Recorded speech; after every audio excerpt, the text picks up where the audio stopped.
Muy bien, se nos desprogramó. Para volverla a programar, vamos a hacer esto, mire.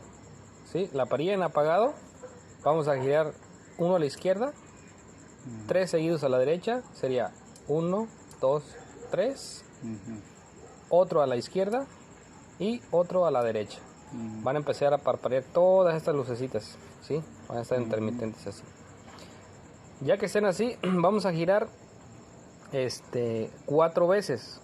1, 2, 3, 4, ¿sí? Y vamos a presionar este botón. Va a empezar a caminar una sola lucecita, pero así, ¿sí? Así, eso indica que ya está calibrando la lavadora nuevamente. En dado caso de que estuviera haciendo el ciclo y se moviera, ¿sí? Se para y se moviera, se desprograma. Entonces, así la volvemos a calibrar. O a veces que se está lavando y se nos va la luz, igual también se llegan a desprogramar. Entonces sería el